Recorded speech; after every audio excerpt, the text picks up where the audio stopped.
How you doing, everybody? This is our second night in New York. We just finished a long day of touring, and we're pretty well done for the day. We're not quite hungry yet, so we will be going out for dinner, probably, I would say, in a couple of hours, and that'll be the end of our visit to York. It was actually a 2-day visit. Yesterday, I didn't vlog. It was pretty rush. We caught the train at Edinburgh in the morning, and we were on the train until mid-afternoon yesterday. We got here, we got checked into the hotel just in time to realize that we had a couple of hours before the National Railway Museum closed. And it's here in York. It's the largest railway museum in the world. And we decided to go, and it was fantastic. There was all kinds of displays regarding not only types of trains, but types of engines. And in the back, up in the northern garage, I guess they called it, there were rows and rows and rows of as yet undisplayed memorabilia, signs, furniture, bells, all kinds of equipment that they would have been used in the trains years and years ago. And it's located right beside the York Railway Station. So it was a fantastic visit there. We used every bit of the 2 hours until they closed at 6 p.m. And really glad we got to see that yesterday. So after turning in last night, we got up fairly early this morning and got on the hop-on, hop-off bus once again. They have these in many of the larger cities around the world, including Glasgow and Edinburgh and London, and also, of course, here. We've also been on the one in New York City in the United States. But the one here was great. Just one route. There weren't 3 or 4 different routes to go on. One company ran it. The drivers and the tour guide, just fantastic folks. Really friendly. Got to know the passengers a little bit. It was really good. So we toured around almost 2 whole laps, actually, before the day was done. And we had a great tour of York. One of the first places we stopped at once we did our first loop was York Minster. York Minster is the large church cathedral. I don't know exactly what the distinction would be, but it's massive and it's ancient. And it was actually originally a Roman, I won't say palace, but it was a Roman, well, I guess a palace is as close as you could come to. Back when the Romans were in charge of this area, back a little after 0 BC or 0 AD, the Romans were here in Britain generally for about 330 years, and they left in the early 400s. So for a couple of hundred years, the Romans were in charge here. And there were still some Roman remnants left. Much of it was under the foundation of York Minster, and they had a beautiful display down some stairs. You could actually walk on glass, and underneath were some original foundations from the Roman fortress and the Great Hall.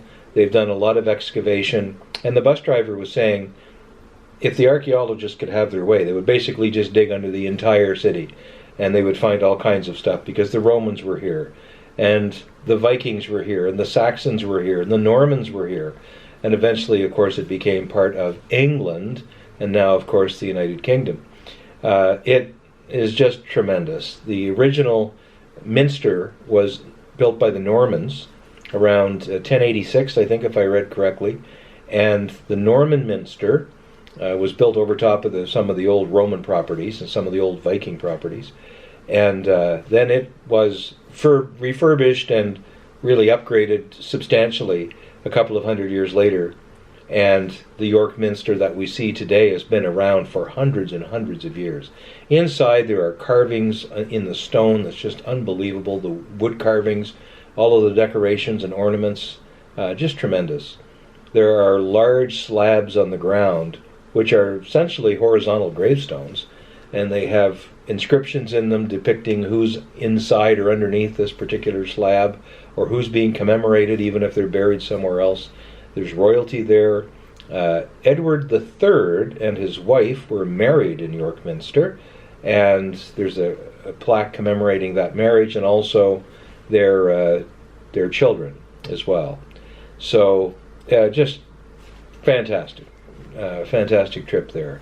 We spent at least a couple of hours at York Minster, and could have spent 2 days, maybe more, just wandering around. If you stopped and read every inscription, every plaque, every description of what you were looking at, it would take days and days to see it all. We didn't have that time. So we left York Minster, we went for a great walk, went down to a lovely restaurant called Kennedy's, and we had lunch, late lunch around 1:30 at Kennedy's, and it was really, really good. And after that we walked around, I guess they call it the Shambles. And there's a story behind the Shambles. I won't bore you with it all now, but essentially the Shambles is a street, and hopefully while I'm doing this we can overlay some pictures of the Shambles, where the buildings are far apart at the bottom, but they're built closer and closer together up top, and it's actually possible for neighbors from across the street to reach out their window and shake hands with each other, the way these buildings overhang. It's quite remarkable. And the place is packed with pedestrians and tourists like us, wandering around, going in and out of the shops. Really, really something. We walked around downtown for quite a while, and then hopped back on the bus and took another tour around, came back to the hotel, and the final official thing we did today was we went to the train station and got our reservations made for tomorrow. We noticed on the train yesterday, coming down from Edinburgh, that the train was pretty full. But what you can do, even if you don't have a train ticket, because we're using BritRail passes instead, is you can go to the train station, present your BritRail passes, ask for a seat reservation. And I don't think they say it's free, but we've had reservations now, I think 3 times, and no one's charged us yet, although I was happy to pay. It's free? I know Virgin it's free. Is it free? It's free for everybody. Free for everybody.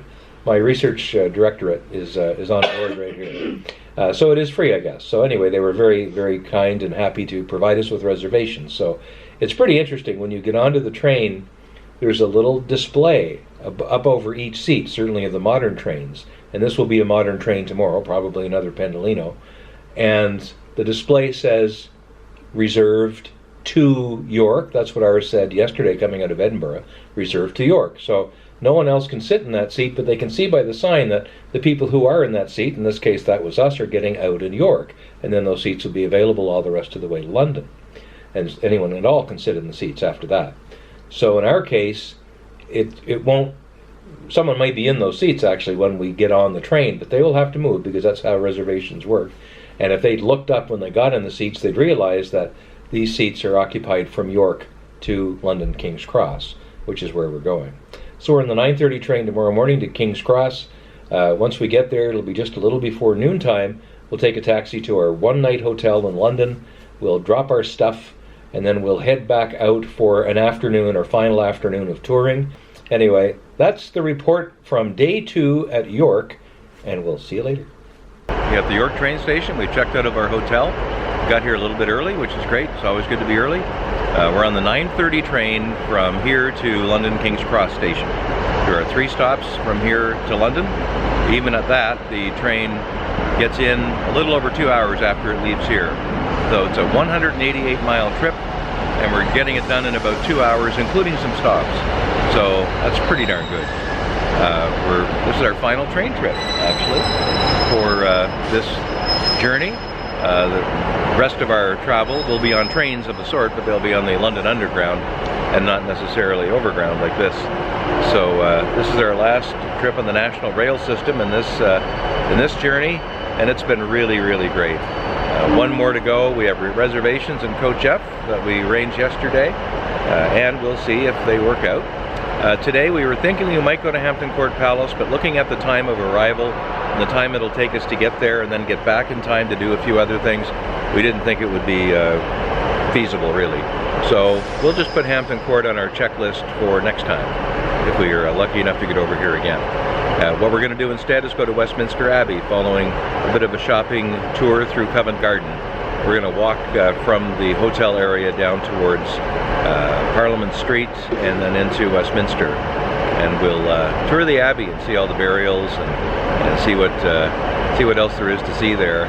We've gained an appreciation now after being in York Minster. So, next stop is London.